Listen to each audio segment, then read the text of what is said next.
Assalamualaikum warahmatullahi wabarakatuh. Bismillahirrahmanirrahim. Alhamdulillahirabbil alamin wa bihi nasta'in wassalatu wassalamu ala asyrafil mursalin sayyidina Muhammad sayyidul amin wa ala alihi wa ashabihi ajma'in. Allahumma rahamna, Allahumma rahamna, Allahumma rahamna. Allahumma barik lana fiha, Allahumma barik lana fiha. Allahumma rabbana zidna ilman nafi'a warzuqna fahman wasi'a warzuqna fahman sadiqa. Amma ba'du. Yang saya kasihi tuan-tuan imam, tuan-tuan Bilal, ahli jawatan kuasa Masjid Jami', tuan-tuan hadirin hadirat yang dirahmati Allah. Dah lama tak ke ladang, tinggi rumput lagi pegagur. Dah lama tidak aku pandang, tinggi perut dari dada. Tuan-tuan perempuan dikasihi, alhamdulillah. Lama dah saya tak duduk di sini nak membacakan surah, membacakan Mutiara Al-Fatihah, kitab ini. Hari ini saya nak masuk kepada tajuk muka surat 99. Kalau tuan-tuan mempunyai kitab, sila buka. Muka surat 99. Kalau tak ada, tadah telinga je, tak ada masalah apa-apa. Baik. Hadirin hadirat yang dirahmati Allah, alhamdulillah. Kalau kita bicara tentang surah Al-Fatihah ini, satu je surah daripada surah-surah yang banyak di dalam Al-Quran. 114 surah ni, satu je surah yang paling agung, disebut Sab'un Mathani. 7 kali dibaca berulang dalam salat. Mana Fatihah sajalah dalam salat dibaca wajib. Surah lain tak wajib baca, Fatihah je wajib. Di antara rukun qauli. Dan di mana di dalamnya itu, kalau ditinggalkan barang satu surah batal. Ditinggalkan satu ayat batal. Ditinggalkan satu kalimah batal. Ditinggalkan satu huruf juga batal. Ditinggalkan baris, ditukar baris juga batal. Ditukarkan huruf juga batal. Maka kalau sekiranya tuan-tuan dan puan-puan mungkin tidak ada masa yang panjang untuk belajar Al-Quran, mungkin masa lain nak belajar tak mengapa, tapi wajiblah belajar surah Al-Fatihah. Kenapa? Kerana dia ada dalam solat. Nanti rugi kita.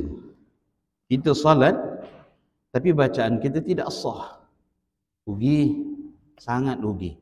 Maka talaki surah Fatihah je. Kalau tak ada pergi mengaji mana-mana Quran pun tak apalah. Mungkin masa belum sampai lagi. Kan?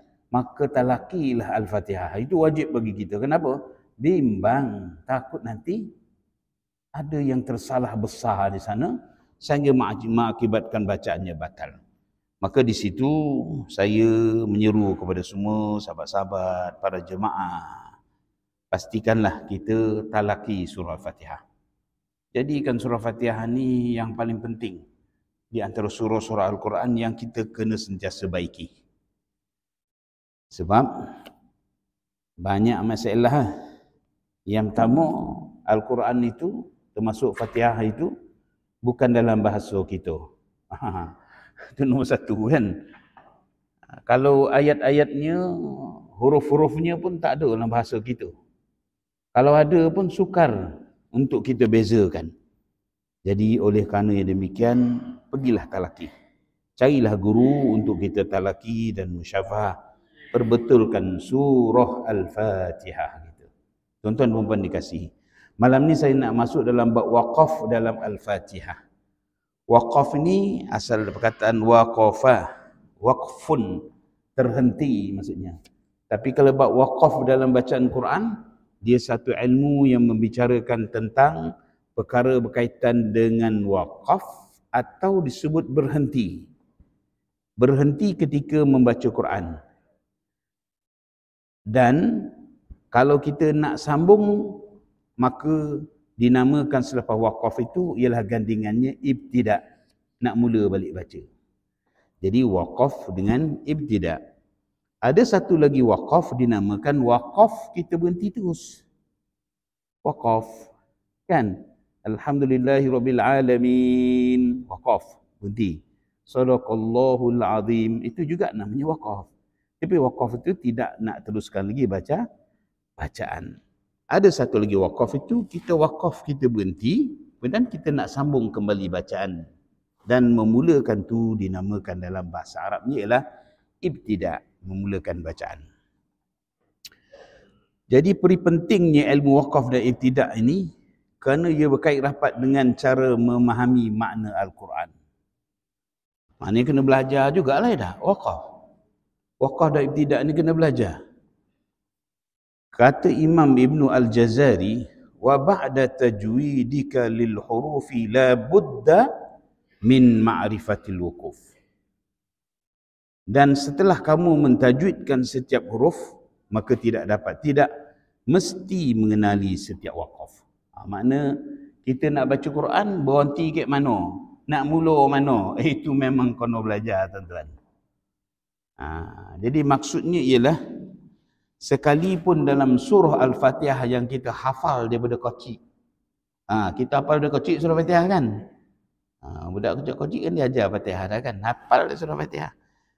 Sekalipun begitu, maka pelajarilah waqaf dan ibtida'nya. Mana kita nak waqaf, mana kita nak mula balik bacaan. Kenapa? Kerana bimbang kita melakukan waqaf itu tidak benar, ataupun waqaf itu salah. Tidak benar, salah lah maksudnya. Salah tu kemungkinan boleh mengakibatkan bacaan itu rosak. Rosak bacaan tu ada dua. Satu, rosak yang menghapuskan kebajikan dalamnya, rosak. Yang kedua, bimbang rosak itu boleh membatalkan bacaan. Kena ulang balik. Sekarang ni dah banyak style-style kan, baca Fatihah. Ya, macam-macam style. Jadi tak boleh lah style tu. Style-style pun kena ikut macam mana kehendak waqaf dan ibtida'nya. Baik. Kepentingan mengetahui atau belajar mengenai waqaf dan ibtida' ini dikuatkan lagi dengan kata-kata ulama yang masyhur, antaranya kata Imam Abu Zakaria An-Nawawi, bahawasanya mengetahui belajar mengenai waqaf adalah satu perkara yang sangat digalakkan oleh guru-guru semasa zaman awal Islam. Maknanya zaman awal Islam tu siapa tuan-tuan yang menjadi pengikut agama ketika itu? Ialah orang-orang Arab Quraisy sendiri. Ataupun penduduk-penduduk di Mekah sendiri, orang Arab. Orang Arab pun belajar nak waqaf. Kita ni orang ajam, bukan Arab. Maka terlebih lagi lah kita nak kena belajar bab waqaf. Sebab orang Arab pun belajar bab waqaf, maka kita ni patut lebih lagi belajar tentang bab waqaf. Kata Imam Abu Hatim As-Sajistani, dia kata barang siapa yang tidak mengetahui cara-cara waqaf, maka dianggap jahil mengenai Al-Quran. Itu sebab Sayyidina Ali karramallahu wajhah dia kata, tajwidul Quran, tajwidul huruf wa ma'rifatul wuquf. Mentajwidkan bacaan itu huruf-hurufnya dan mengetahui di mana nak diwaqafkan ketika membaca Al-Quran. Kata Imam Al-Anbari, sebahagian daripada kesempurnaan memahami Quran itu ialah mengetahui tempat waqaf dan ibtida'. Makna sama ada kita benar-benar faham tentang apa yang kita baca, kita tahu mana waqaf, mana ibtida'. Kita ni memanglah kalau tak tengok terjemahan memang tak faham. Betul? Orang mengaji, orang ajam, orang Melayu kita mengaji bahasa Arab sekalipun, dia masih lagi tidak faham. Memang kena merujuk, kena cari buku, kena cari guru, masih lagi belajar. Bagaimana nak mengetahui tentang susunan ayat? Kenapa? Susunan ayat dalam bahasa Arab ini adalah susunan ayat yang very special, dia tinggi. Maka ketika itu bimbang kita berhenti tempat tak wajar. Nanti kita sambung pula tempat tak wajar. Ataupun kita sengaja nak berhenti, tempat tu tak wajar kita berhenti. Kita saja-saja nak berhenti sebab syok punya pasal. Ada berlaku di tempat masa saya mengajar dulu, adalah seorang hamba Allah tu, pelajar saya, dia baca sadap suara dia pun baca pada ayat yang ke-7 kan, dia baca Siratal ladzina an'amta 'alaihim ghairil maghdub. Ada berhenti ghairil maghdub. Setiap rakaat dia baca macam tu bila jadi imam baca jahar. Jadi akhirnya saya pun panggil dia cara seorang-seorang lah, kan? Nak panggil seorang-seorang, nak tanyalah, anta ada belajar di mana tu waqaf di ghairil maghdub macam tu? Dia kata, tak ada Ustaz, saya baca je. Saya baca je, dia kata. Macam bunyi sedap, kan? Jangan tuan-tuan, itu sedap tak halal tu, tak boleh. Itu sedap tapi tak halal, jangan buat-buat lah. Ya? Kecuali memang kita kehabisan nafas. Napih dah habis kan? Ingat sampai waladhdallin, lupa ambil napih sirah tadi kan? Sampai berhenti maudub, tu tidak mengapa dimaafkan. Tapi masih lagi wakaf di situ merupakan wakaf qabih ataupun wakaf yang keji, wakaf yang tidak bagus. Baik. Secara umumnya tidak ada wakaf yang wajib dan tidak ada wakaf yang haram. Maknanya kita wakaf di mana-mana tu wajib wakaf sini, tak ada. Haram wakaf di sini, tak ada. Kalau ikutkan dalam kata Imam Al-Jazari ini, Ibn Al-Jazari, walaysa fil Qur'ani min waqfin wajab wala haramin ghairu ma lahu sabab. Maknanya, dan tidak ada dalam Quran itu daripada wakaf yang wajib dan tidak ada juga wakaf yang haram melainkan yang mempunyai sebab tertentu. Jadi tuan-tuan tahu wakaf dia maknanya berhenti, betul tak? Berhenti. Contoh, tuan-tuan baca macam ni. Bismillahirrahmanirrahim. Berhenti, betul? Alhamdulillahi rabbil alamin. Berhenti, betul? Ar-Rahmanir-Rahim. Itu berhenti juga, betul? Atau tuan-tuan baca macam ni. Bismillahirrahmanirrahim. Alhamdulillahi rabbil alamin. Ar-Rahmanir-Rahim. Maliki yaumiddin. Itu wakaf atau tidak? Berhenti atau tidak? Sama, berhenti juga. Itu namanya berhenti juga. Adakah berhenti seperti itu? Tadi berhenti ambil nafas baru. Kan? Nak sambung, nak ibtidak ambil nafas baru. Yang bacaan kedua tu sambung tanpa nafas baru. Ada tuan-tuan buat dalam solat tak? Bismillahirrahmanirrahim. Alhamdulillahirabbil alamin. Ar-Rahmanir-Rahim. Maliki yaumiddin. Iyyaka na'budu wa iyyaka na'budu. Ada tuan-tuan buat. Kadang-kadang tu buat kan? Betul. Jadi sah tak baca macam tu? Bacaan pertama memang sah lah. Bismillahirrahmanirrahim. Berhenti. Ambil nafas baru. Alhamdulillahirabbil alamin. Itu memang bacaan yang sah. Kalau bacaan kedua tadi, Bismillahirrahmanirrahim. Alhamdulillahirabbil alamin. Ar-Rahmanir-Rahim. Sah atau tidak sah? Tak berani pula kita nak jawab tak sah kata sah. Saya tak tahu dah kira sah lah tak. Maka hukumnya sah. Sah. Tak ada masalah apa, memang sah. Tapi bacaan itu tidak fasih. Bacaan itu tidak afsah, tak fasih lah. Tak fasih. Maka dikenaki kita wakaf ikut aturan dia. Bila berhenti, ambil nafas baru, sambung balik. Kalau nak sambung ayat, ikut cara sambung. Contoh, kita nak baca ayat tu sambung. Ayat 1, 2, 3, ompek. Contoh kan? Kita pun baca. Bismillahirrahmanirrahim. Alhamdulillahi rabbil alamin. Ar-Rahmanir-Rahim. Maliki yaumiddin. Ini cara yang betul. Bukan cara seperti yang kedua yang saya buat tadi. Ya? Tapi bacaan itu sah. Bacaan itu sah. Saya pernah ceritakan dengan tuan-tuan tentang orang yang berubat kan. Jadi perubatan Islam kan. Rata-rata dulu memang baca macam tu. Sebab dia baca senapas semua kan. Bismillahirrahmanirrahim. Alhamdulillahirabbil alamin. Ar-Rahmanir-Rahim. Maliki yaumiddin. Iyyaka na'budu wa iyyaka nasta'in. Ihdinas siratal mustaqim. Senapas. Tak ada berhenti tapi tak ada ambil nafas baru. Dah sudah waladhdallin. Contohlah kan. Jadi sah tak baca macam tu? Jawapannya sah. Tapi bacaan tu tidak fasih. Kerana dia kena ikut aturan macam mana wakaf. Kalau nak sambung, buat cara sambung. Kalau nak berhenti, buat cara berhenti. Kalau berhenti, ambil nafas baru, sambung pula. Itu cara yang paling bagus sekali. Wakaf terjadi atas 4 sebab, maka dengan ini para ulama telah membagikan wakaf pada 4 bahagian. Iaitu wakaf pilihan yang dinamakan wakaf ikhtiari. Itu yang pertama. Wakaf pilihan. Kita pilih nak berhenti di mana. Biasanya pembaca melakukan nak pilih berhenti mana-mana tu tak ada sebab tertentu. Kadang ada sebab, kadang tak ada sebab. Memang dia baca nak berhenti situ. Ya? Dia pilih nak berhenti di situ.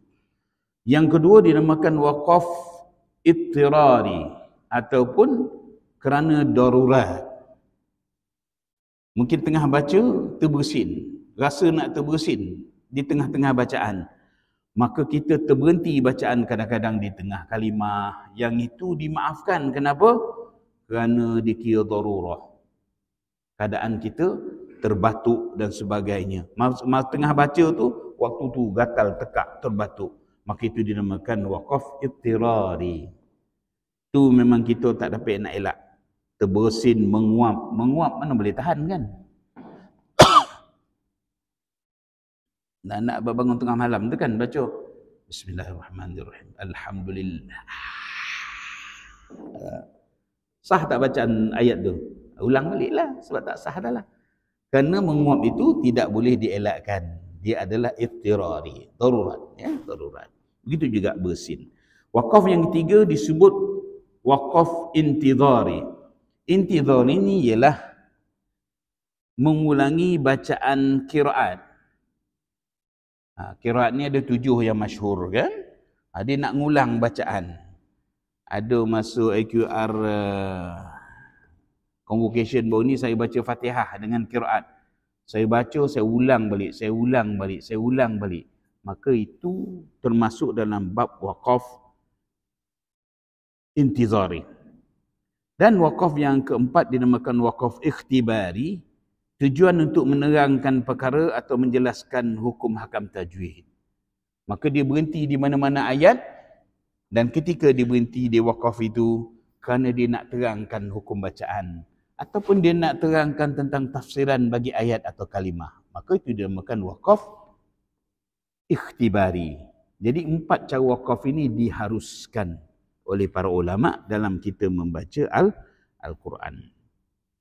Dan juga jenis-jenis wakaf seperti wakaf tam.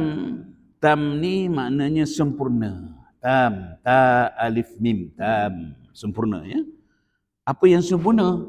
Ayat yang kita baca tu sempurna dari sudut lafaz dan sempurna dari sudut maknanya.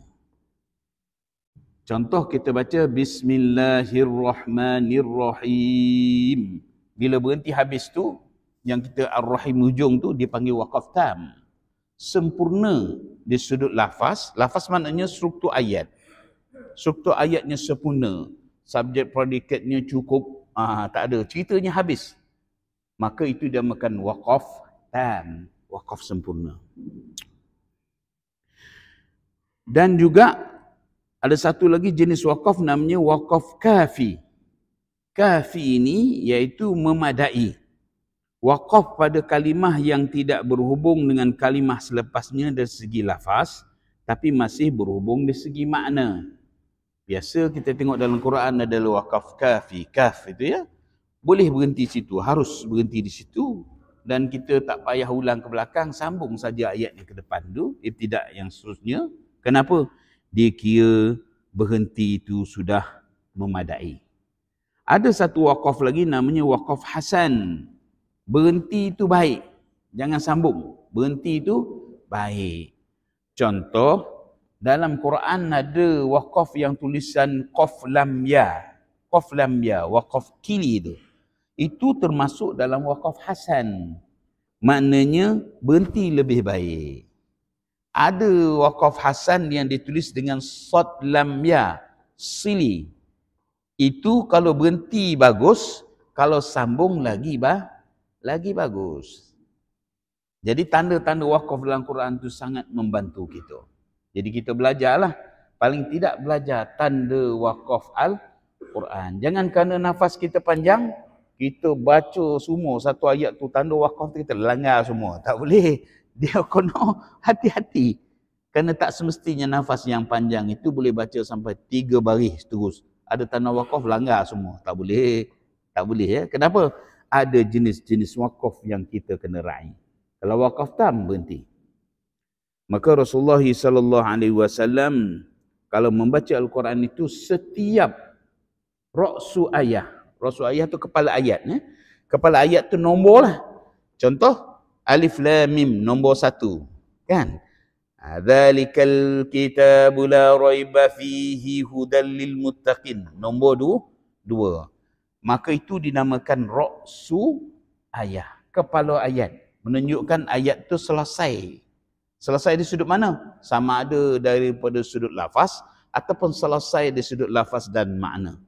Ada juga ra'su ayah yang tidak selesai dari sudut makna. Tapi di sudut struktur ayatnya sudah sempurna.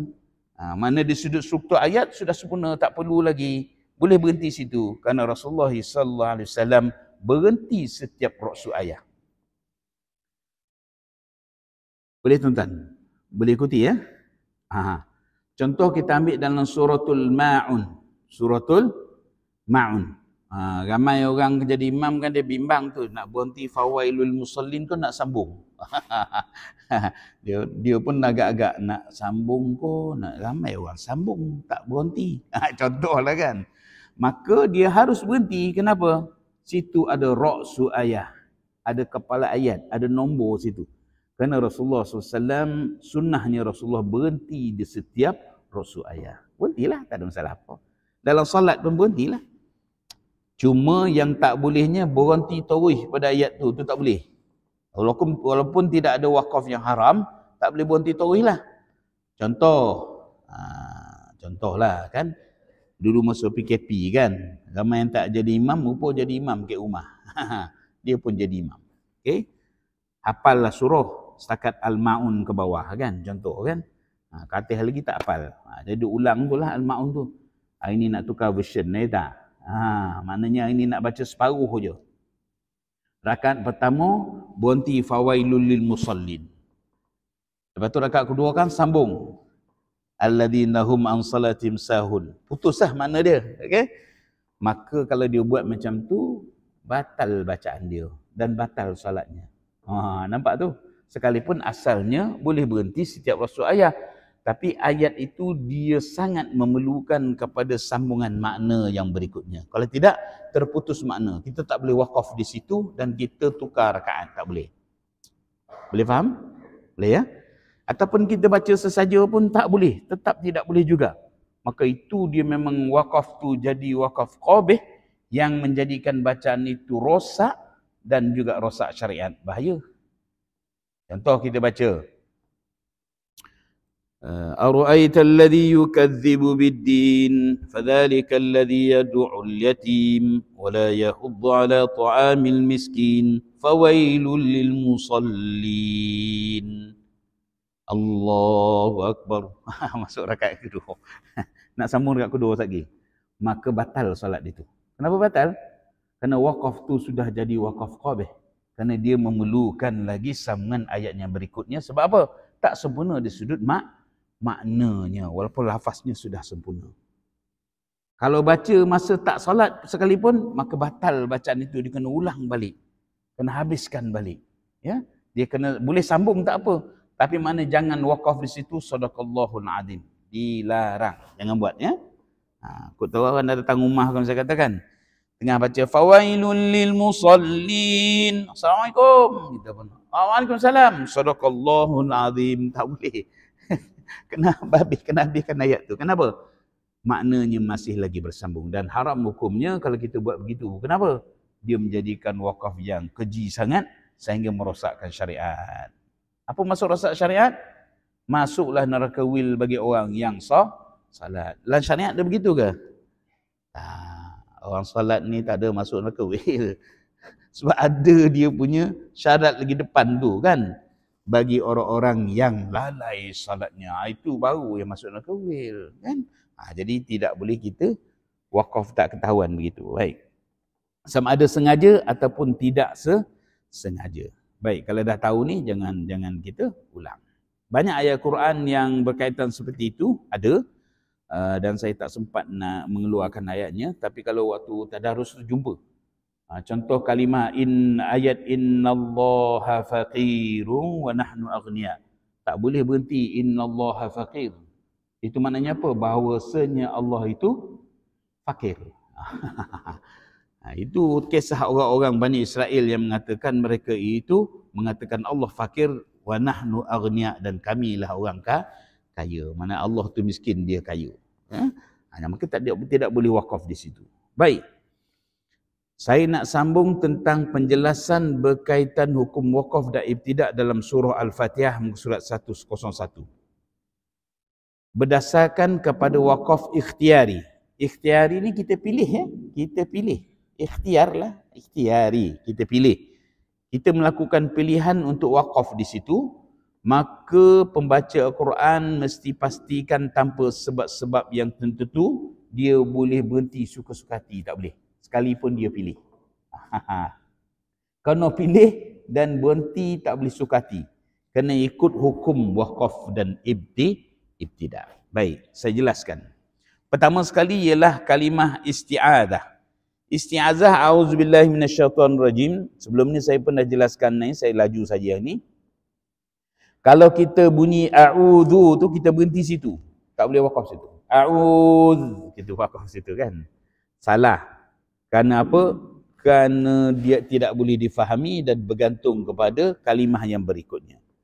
Ataupun a'udzubillah, berhenti di situ. Juga tidak boleh. Kenapa? Kerana wakaf itu maknanya masih lagi tergantung. Atau baca a'udzubillahi min, sampai situ je.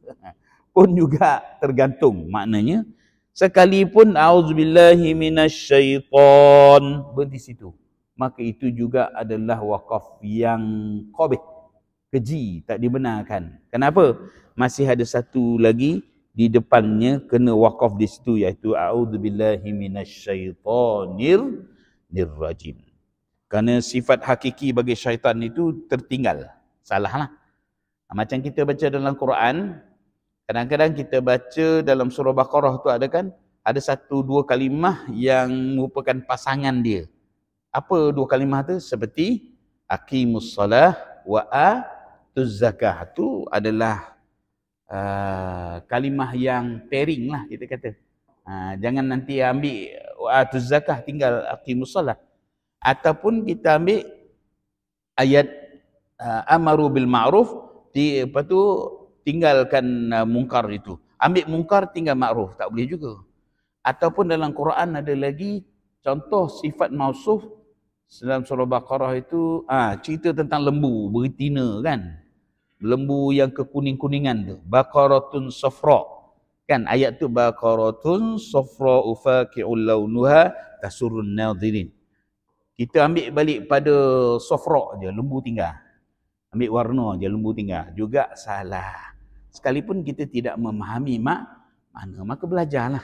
Belajar sedikit bahasa Arab itu, bagaimana kita nak membacanya. Sebab di situ tak ada tanda wakaf. Situ tak ada ayatnya straight je kan, tak ada tanda wakaf. Maka pelajarilah daripada orang-orang yang faham tentangnya. Baik. Penjelasan wakaf bagi ayat yang pertama, iaitu dalam surah Fatihah, ayat Bismillahirrahmanirrahim. Kalau kita berhenti situ, boleh tak? Jawapannya tak boleh. Sebab tidak difahami maknanya. Sekalipun kita berhajat nak sebut bism tu ialah Allah tu. Salah. Tak boleh. Atau kita sebut Bismillah. Boleh atau tidak? Jawapannya boleh. Kalau kata Bismillah boleh. Kalau bism tak boleh. Bismillah boleh. Kenapa? Boleh wakaf padanya, tapi tidak boleh dengan kalimah selepasnya kita ibtidak terus tinggalkan. Bismillah. Lepas tu kita pun sambung. Ar-Rahmanir-Rahim. Tak boleh. Boleh wakaf di situ, tapi ulang balik kalau kita nak memenuhkan satu ayat ini, Bismillahirrahmanirrahim. Ataupun kita berhenti Bismillahirrahman, maka di situ juga tidak boleh wakaf di situ. Kenapa? Kita sudah meninggalkan satu lagi sifat Allah, iaitu Ar-Rahim. Maka jangan wakaf di situ ya. Contoh misal kata kadang-kadang orang ni dia nak cuba ubah-ubah sikit lah. Ubah sendiri-sendiri, ya dah. Bismillahirrahman. Tinggal gitu. Sebab bismillah boleh, mungkin bismillahirrahman boleh. Tak boleh tuan-tuan. Tak boleh main fikir-fikir, boleh tak boleh. Kena mengaji. Sebab ilmu ini fardu ain, wajib pelajari. Dia tak boleh main cuba-cuba. Tak boleh sama sekali. Itu yang terjadinya orang azan. Azannya bagus bunyinya, sedap. Kan? Dia azan begini. Asyhadu an la ilaha illallah akbar. Adalah akbar hujung. Sebab apa? Bila dengar perkataan Allah mesti ada akbar. Dicubanya. Dan perkara ni benar-benar berlaku, bukan saya reka-reka. Memang saya dapat sanad sah daripada Ustaz Rashid Razali. Dia jadi penceramah malam tu. Surau baru, semua baru. Pengusi baru, imam baru, Tok Bilal baru. Jadi malam tu dia perasminya untuk beri ceramah. Maka azanlah maghrib. Tok Bilal satu ni azan. Satu dua tak tahulah azan. Jadi azannya sedap. Allahu Akbar, Allahu Akbar. Sedap. Allahu Akbar, Allahu Akbar. Asyhadu an la ilaha illallah akbar. Adalah akbar ujung.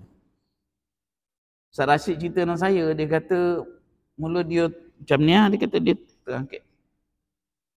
Betul ke dia dengar tadi tu? Pasti kali kedua. Asyhadu an la ilaha illallah akbar. Betul lah. Tambahnya akbar situ. Sebab ada perkataan Allah tambah akbar. Pandai-pandai. Tak boleh tuan-tuan. Sebab ilmu ini, ilmu Allah ini mesti ditalaki. Musyafah. Tak boleh suka-suka lah. Sama lah seperti kita nak baca Bismillah. Boleh. Tukar sikit lah hari ni. Bismillahirrahman. Tukar hari ni. Tak boleh. Maksudnya begitu ya. Ataupun Bismillah Ar-Rahmanir-Rahim. Itu juga adalah salah. Tidak begitu juga salah. Dia kena ulang balik. Bismillahirrahmanir-Rahim. Dalam Fatihah ada tuan-tuan. Manalah tak tahu tengah solat seorang-seorang kan. Bismillahirrahmanir-Rahim. Dapat khusyuk. Contohlah kan. Atau Bismillah Ar-Rahmanir-Rahim. Semayang seorang kan, dia macam-macam rupa kadang tu kalau tak mengaji. Ikutlah dia nak buat apa, tak boleh tuan-tuan. Kena belajar. Baik, kemudian ayat yang berikutnya tu ayat yang kedua. Alhamdulillahirabbil alamin. Penjelasan tentang wakaf dia. Boleh tak kita baca Bismillahirrahmanirrahim. Alhamd. Boleh tak baca kita? Tak boleh. Memang tak boleh. Memang tidak boleh. Kita wakaf pada alhamd, tak boleh. Ataupun di situ tulis Bismillahirrahmanirrahim. Alhamd. Wah, nak bagi bunyi sedap sikit kan. Pun ada buat macam-macam kan sekarang ni kan. Tak mengaji. Itu masalah.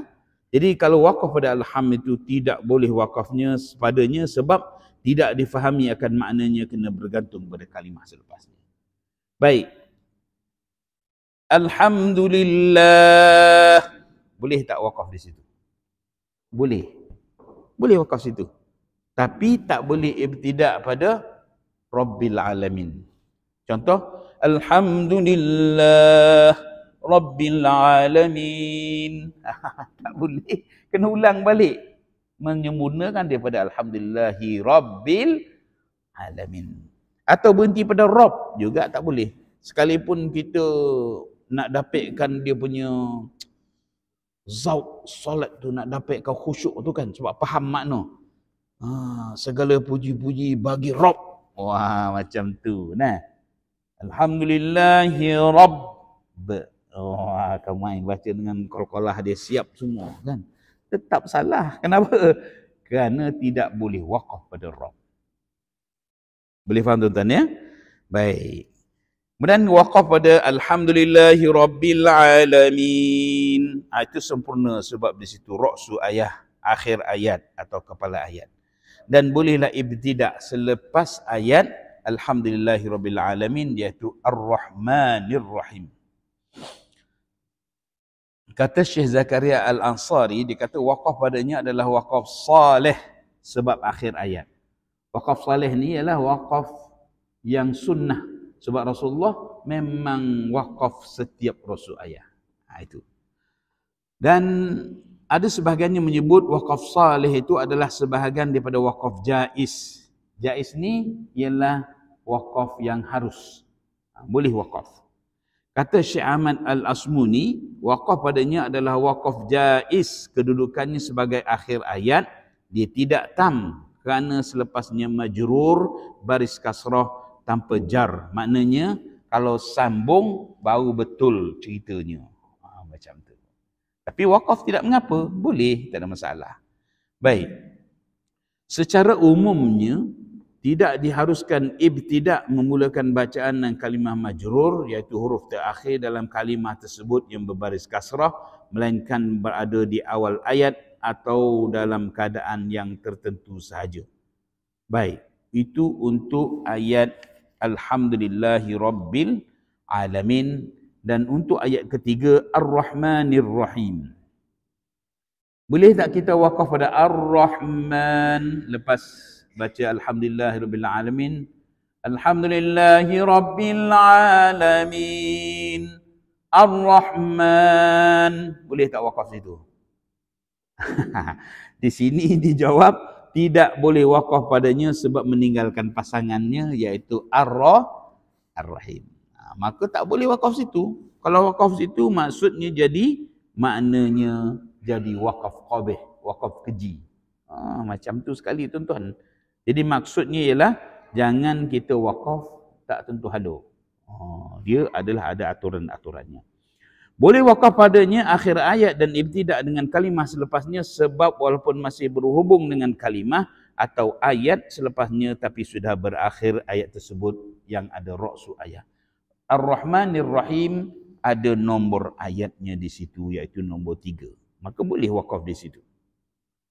Kata Syekh Zakaria Al-Ansari, waqaf padanya adalah waqaf kaf. Waqaf kafi, ya. Mana harus berhenti. Kata Syekh Ahmad Al-Asmuni, waqaf padanya adalah waqaf jaiz, kedudukannya sebagai akhir ayat, tidak tam kerana selepasnya majrur, baris kasrah tanpa jar.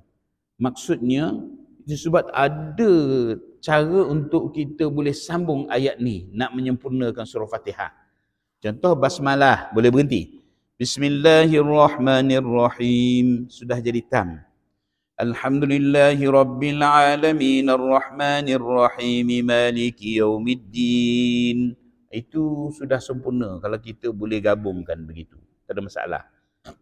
Ataupun Bismillahirrahmanirrahim Alhamdulillahi Rabbil Alamin Ar-Rahmanir-Rahim Maliki Yawmiddin. Mana lafaz dengan makna yang sudah sempurna. Boleh begitu, tak ada masalah. Ya. Setengah tu dia nak sambung pula. Kan? Alhamdulillahirabbil alamin, kan? Ar-Rahmanir-Rahim Maliki Yawmiddin Iyyaka na'budu wa iyyaka nasta'in. Itu masalah tu. Sebab nak style-style ni yang salah. Dia tak boleh. Kena ikut betul cara waqaf ni. Mana boleh kita ikut style-style. Style tu biarlah dia harus ataupun halal. Yang tak halal yang ikut tuan-tuan. Untuk ayat keempat, ayatnya ialah Maliki Yaumiddin. Tak boleh waqaf pada Malik. Salah. Contoh kita buat. Ar-Rahmanir-Rahim Malik. Wah, bunyi sedap. Sedap tak halal tuan-tuan. Tak boleh. Jangan ya. Tak boleh. Maka jangan waqaf pada Malik kerana dia adalah waqaf qabih. Sama ada kita sambung daripada ayat sebelum pun tetap tidak boleh. Ataupun kita waqaf pada yaum. Kan? Ar-Rahmanir-Rahim Maliki Yaum. Bunyi sedap dah.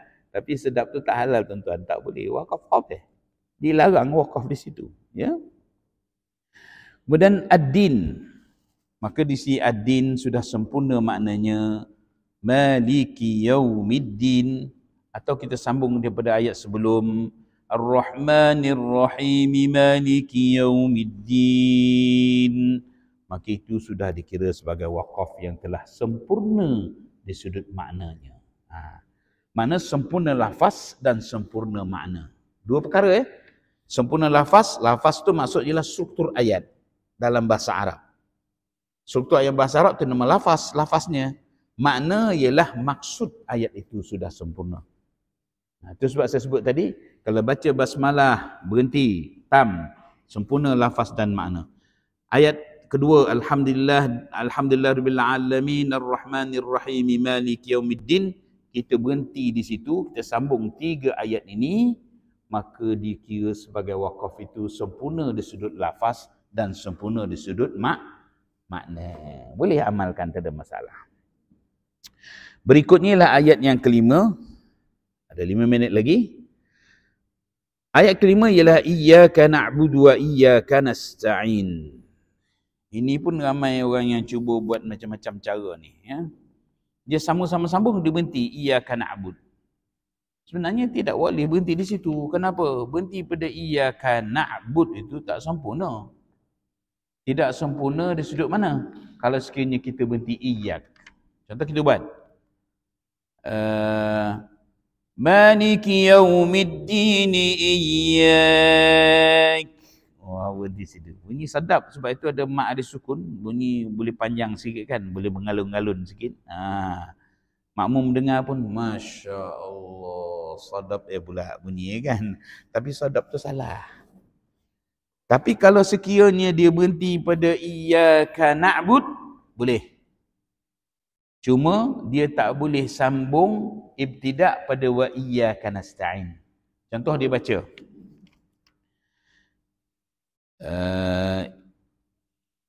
maliki yaumiddin iyyaka na'bud. Harus berhenti situ, boleh. Tapi dia tak boleh sambung terus wa iyyaka nasta'in. Salah. Dia kena ulang balik iyyaka na'budu wa iyyaka nasta'in. Kena macam tu. Boleh tuan-tuan ya? Baik. Harus boleh berhenti di na'bud itu. Cuma jangan sambung ibtidak pada iyyaka nasta'in. Baik. Berhenti pada nasta'in itu, waqaf itu telah sempurna maknanya. Kalau dalam kita nak membaca secara sambung, elok berhenti iyyaka na'budu wa iyyaka nasta'in itu berasingan satu ayat saja. Contoh kita nak baca sambunglah. Bismillahirrahmanirrahim. Alhamdulillahirabbil alamin arrahmanir rahim maliki yaumiddin. Sempurna. Iyyaka na'budu wa iyyaka nasta'in. Itu juga dikira sebagai lafaz dan maknanya sudah sempurna. Boleh, berhentilah situ, tak ada masalah. Baik. Dan yang akhir sekali ialah pada ayat yang ke-6, ihdinas siratal mustaqim. Jangan berhenti pada ihdina. Kan?